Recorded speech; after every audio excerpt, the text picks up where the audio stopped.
Okay, everybody, just wanted to run through some basics on installing, or I should say cutting out, a fully inlaid seat. So normally, of course, these little pat seats are kind of the order of the day, the little three-quarter seats. But the ones that extend up to the rim of the cantle are not so popular.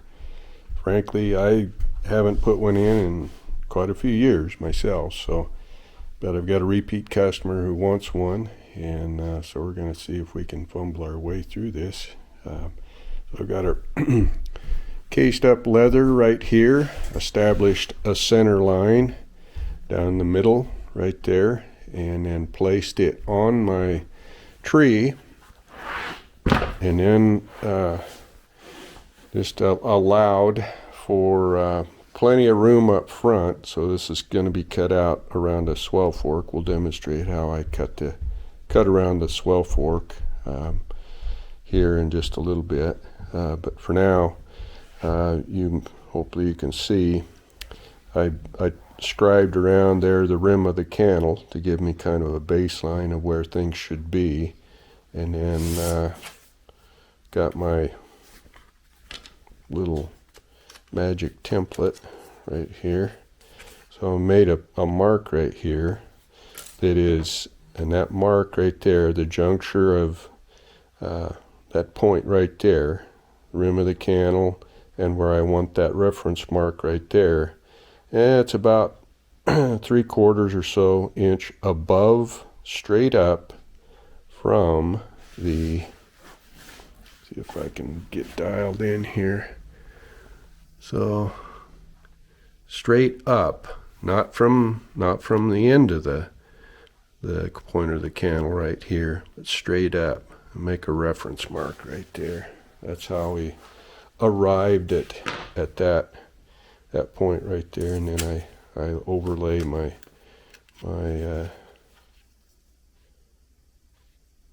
that line corresponds with the cantle, and then I do a double check on getting the distance between these two marks. I make sure that when I made this marks, that I didn't push one side and then the other, and things get discombobulated. So I just double check myself and put a straight edge across my cantle at where these 2 points should be, and make a note of that. And then what I'll want to do is to make a mark, a reference point that's just outside of that by about an eighth or 3/16, something like that. So and then overlay this little, if you want, we can make this little sketch available here, but that was recently revised in 2019. So, and this been working for my cantle bindings for Cheyenne roll. So anyway, make that reference mark there, same way over here, and then I'll cut this out, punching a hole right on that reference point that we were talking about a moment ago, and then we'll put this back on, tack this back on the tree, and start making some preparation for the next level. Okay, got a nail going right here, one on each side, and so just making sure that this seat is centered right here, so I got things lined up pretty much where we had it earlier at that reference mark on the rim of the cantle. So it looks like we're right where we need to be right there. And as you can see, I also cut out a chunk here of the middle for that, so that I got somewhere for that bubble to move. I draw a bubble up into there and need to move leather into the center of the seat of this, into the center of the seat. And so that's kind of a Dale Harwood idea that I saw him doing one time. But I do the same thing, of course, on the patch seats, but in this case, of course, this is going to be fully cut out, and I'm going to have, you know, a chunk cut out like this. So I should also say that no one taught me how to do this. It's just kind of did some problem solving along the way. So certainly could be that there's a better way of doing all of this. But Dale, he offered to show me how he does it. But one of the things that he does is kind of that old school Ray Holes way of doing things. He's got a cutout, and he'll wind up gluing the cushion right directly to the ground seat. So I'm not too crazy about that idea, but so if in the event that the seat needs to come out for repair, re-sewing, or something like that, boy, you're in for a kind of a major thing, because that cushion is not going to come off of there in one piece. And so we'll go through some of those stages and steps that I go through here that seems to be working pretty well for us. So what I'm going to do here is I've cut out a little bit of relief right here. More of all of that we can get is going to help out here, but at this point I'm going to draw this down, keeping a bubble, keeping slack moving up into here as best I can. So draw that down and then get to a place, so I'll show you how I cut out around this fork. All right, get things, get a little camera set up on the tripod here so I can have my hands free. Just want to demonstrate here how I cut out around this fork. It's 13-inch Warren Wright Llewellyn, so kind of pretty big dashboard. And I don't pattern cut these. Seems like every one of them's a possibility of being a little bit different. So here is my process. First of all, got this drawn down in here. That bubble worked back into the middle of the seat and back toward the dish of the candle. And I always start up here and move it back towards the candle, starting at the front right here, drawing it down and then moving back, trying to move leather backward in a rearward fashion. And once I get things pretty well worked down with that bubble, and here we are with you can see I've cut a little bit more. I'm kind of sneaking up to where I need to be with that cut at the handhold right there. So as you've probably seen in my ground seat video, I may even reference this, is that cut on the ground seat is established on an arc that centers on the back part of the horn right here, center of the back of the horn. So I can do the same thing with my seat and the seat cut. So I want to come ahead of the 1/4 inch or so ahead of that strainer plate, the ground seat right there. I want to come ahead of that just a little bit. So let's see where that is, and then I might come in here, and I want to come up high enough on here where I'm covering nails, and I want this cut to sort of frame. I want it to frame that fork. I want to respect that form. So let's hopefully you can be able to get a bead on what I've got going here, and I'm not standing in the way too much here. So in order to cut around there, we pretty much have to kind of cut a little bit at a time. So I've got this, what is this, a hide hook knife. And now we can get more expensive ones available out there, but this one I've had for many years. I don't use it that much, so it's been working pretty well for me. So I'll cut a little ways, and of course that builds some, gives me slack, gives me relief in going around here. So what I'll do is come in here, cut a little bit, and if anything I want to err on the side of caution. So what I'll do is come down to right here, cut out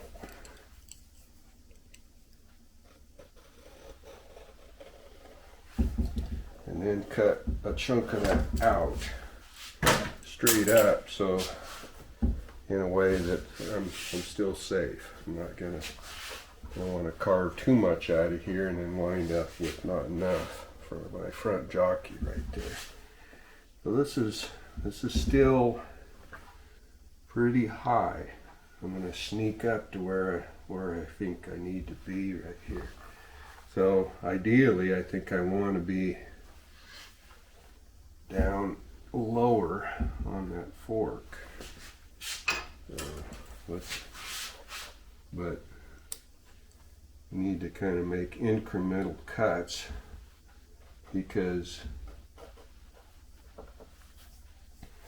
as you make cuts, it builds more and more relief. So you can't make one big cut and expect that and then refine it from there. My saddle stand shifted down on me.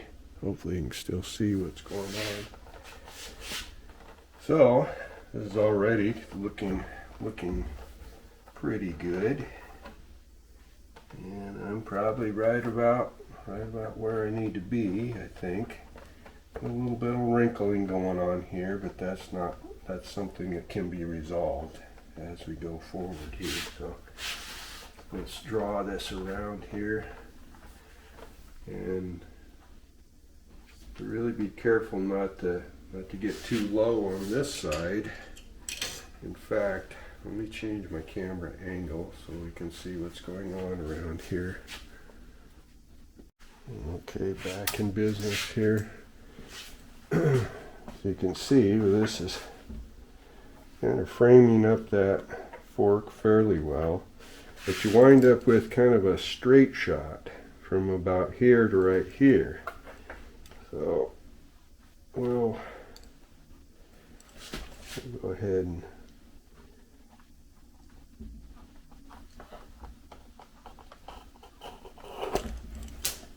still fairly conservative on how much we take out of there at a time.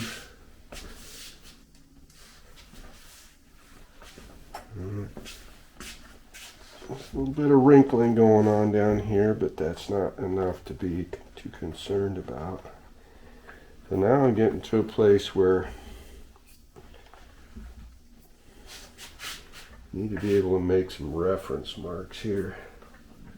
And where I want is the top of the jockey, and top of that jockey is going to lay in there with a nice curve like this and lay into that little kind of a cirque is what we would say in mountaineering. There's a little bit of a concave shape right there, and then transitions to a kind of a straight cut.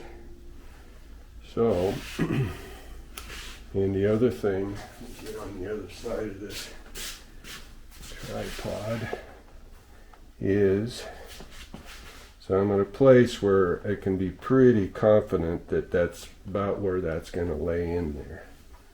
So I'm going to make a reference mark here, and I'm going to, with a little bit of uncertainty going on here with regard to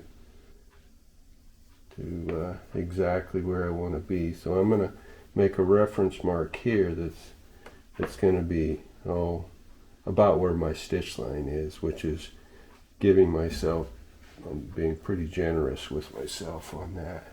That will be trimmed off. But as you'll see here in a little bit, I'll skive the flesh side of this out after I get this back on the table and flesh that, skive that down, probably an inch or maybe as much as an inch and a half, and that'll create a little more blending, more transition, more harmony with that. As you can see, that's a pretty abrupt step right there.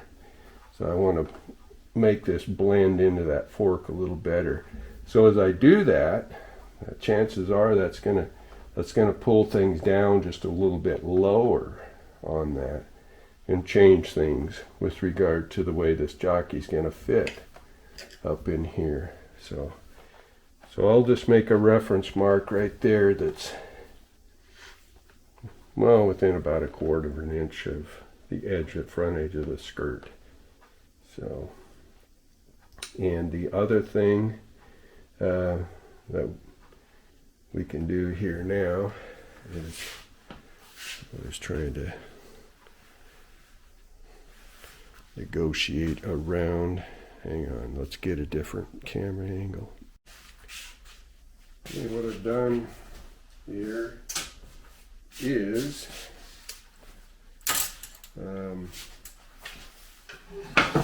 spike this front jockey into place where right about where a string hole is going to be, right there, holding things in place. And that'll be a time where you can kind of get this dialed in, that get a reference line going there that's pretty close to where I need that to be. I come back, I need to establish a cut right here in the bottom of my jockey. So, and that starts, in my view, starts clear back here to try to get that corresponding, establish that line from the bottom of the jockey here to the bottom of the jockey right here. And I know that I want my reveal on the skirt for this style of skirt to be about 1 3/4 inches. So I've made a mark from the edge of my skirt up 1 3/4 inches. And I'm taking my straight edge right here and just literally laying it across there, and to see if I can establish. And on my stand, I always have to take into accommodation that this is picked up in the front. My whole tree is picked up in the front because I have to move everything forward in order to draw this down and get my spreader stick in there, because I got a middle shaft on my hydraulic stand here that's not going to allow a spreader stick straight across the middle of the stand. So that, all that being said, it just my front end is picked up. I just need to accommodate for that. Whatever your situation is, you want to try to establish some sort of a straight line across here, and it's not something that's it's going to be revised somewhat later on. And then I come in here and straight down from the point of the fork right here, got a transition. I'm transitioning into my side jockey right here. So I just got some rough lines going on here, and I've got this ear is going to be 1 7/8 inches, 1 3/4. Take that back, 1 3/4 diameter on that. So I'll establish that with my dividers. I'll mark that out, and from this point right here, I'm coming almost straight down and then fairly quickly transitioning into my side jockey. And what I want to do is to come ahead of my hardware, maybe just a little bit. So I'm taking that into a bit of the consideration too. I mean, that line could move, just a little bit ahead or back. I could actually, from my eye, looks like I could move it just a little bit right there. So now I'm going to take my, I'm just kind of sneaking up to where I need to be, where I think I need to be on things. I'm going to pull my drawdown strap off.